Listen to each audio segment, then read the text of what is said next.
بسم اللہ الرحمن الرحیم۔ السلام علیکم صاحبو، امید ہے کہ آپ سب خیریت سے ہوں گے۔ کچھ دنوں پہلے ہم نے خاموشی کے اوپر بات کی تھی، اور پھر بہت سارے لوگوں نے، دوستوں نے کامنٹس بھی کیے اور ہمیں ای میل بھی کی کہ جناب آپ نے خاموشی کے اوپر بات کی ہے تو گفتگو کے اوپر بھی ضرور بولیں۔ تو صاحبو، کبھی آدمی بہت بولتا ہے، اس لیے نہیں کہ اس کے پاس بہت معنی ہوتے ہیں، بلکہ اس لیے کہ اس کے اندر بہت بے قراری ہوتی ہے۔ اور میں نے یہی محسوس کیا کہ آج کل ہمارے ہاں اکثریت لوگوں کے، ایسے لوگوں کے بولنے والی ہے جن کے پاس بولنے کو کچھ نہیں ہے، لیکن ان کے اندر ایک اضطراب ہے، ایک بے قراری ہے، ایک بے چینی ہے، جو بولنے سے شاید کہیں قرار پاتی ہو۔ وہ ہلکے پن کے اندر شکار رہتے ہوئے کچھ ہیں جو دعوے بہت بلند کرتے ہیں، اور آج کل کے بولنے میں لوگوں کی آواز تیز ہے، الفاظ کا ایک طوفان اٹھتا ہے، مگر دل کے اندر کوئی سکون نہیں ہوتا۔ تو حضرت بے دل نے اس حقیقت کو ایک قافلے کی مثال سے سمجھایا کہ گفتگو بے دل دلیل ہرزہ تازی ہائے ماست، گفتگو بے دل دلیل ہرزہ تازی ہائے ماست، تا جرس فریاد دارد کارواں آسودہ نیست، تا جرس فریاد دارد کارواں آسودہ نیست، یعنی ہماری بہت سی گفتگو ہمارے اندر کی بے سمتی اور نارسائی کی دلیل ہے۔ جی، جب تک کاروان جرس کی فریاد، جب تک قافلے کی گھنٹیاں بج رہی ہیں، سمجھ لو قافلہ ابھی راستے میں ہے۔ یہ کون سی گھنٹیاں ہیں؟ وہ صحرا میں جب اونٹ چلتے ہیں نا، تو وہ صدائے جرس آتی ہے، ان کے گلوں کے اندر جو گردن میں گھنٹیاں بدھی ہوئی ہوتی ہیں، ان کی ایک آواز پیدا ہوتی ہے۔ جی، تو جب تک وہ آواز آ رہی ہے بے دل، تو سمجھ لو کہ ابھی تک قافلہ راستے میں ہے، ابھی وہ منزل تک نہیں پہنچا، منزل کا سکون اسے نصیب نہیں ہوا۔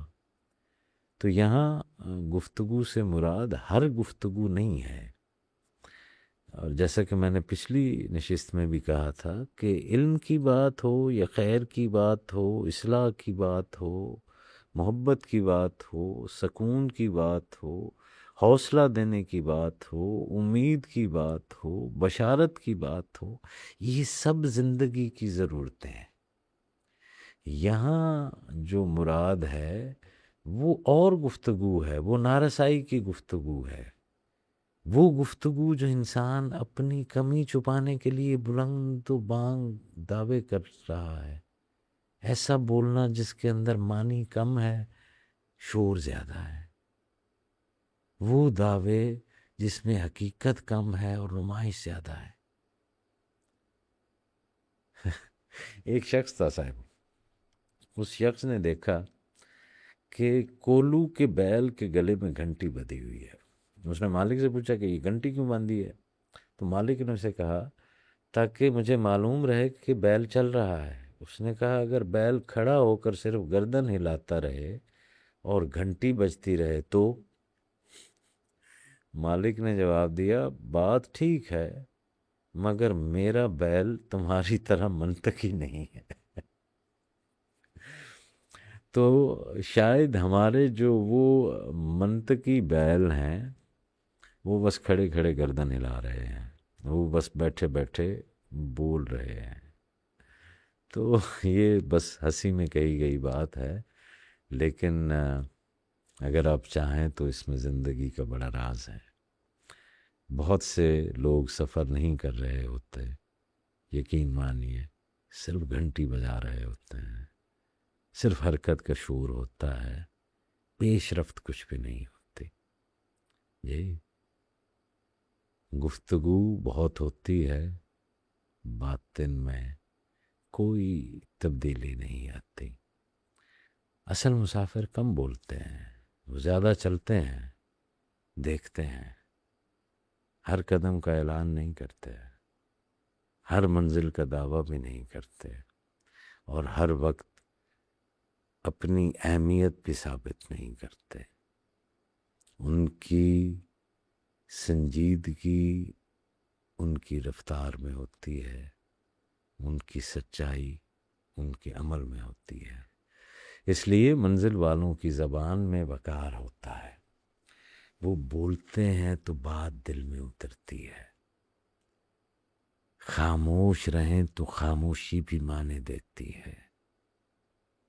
اور جیسے وہ فریاد جرس کارواں ہے، شور عموماً راستے کی علامت ہے، سکون منزل کی علامت ہے صاحبو۔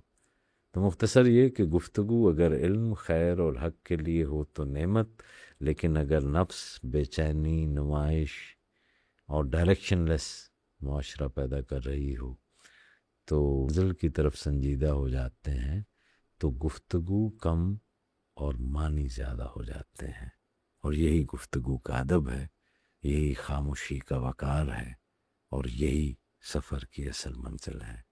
آپ ضرور بولیں، فریڈم آف سپیچ ضرور ہو جی، لیکن نارسائی کی گفتگو سے بچیں تو بہتر ہے، خود نمائی کی گفتگو سے بچیں تو بہتر ہے۔ اللہ کریم ہمیں تمام لغو، بے معنی اور شر کے الفاظ سے محروم کر دے، آمین ثم آمین۔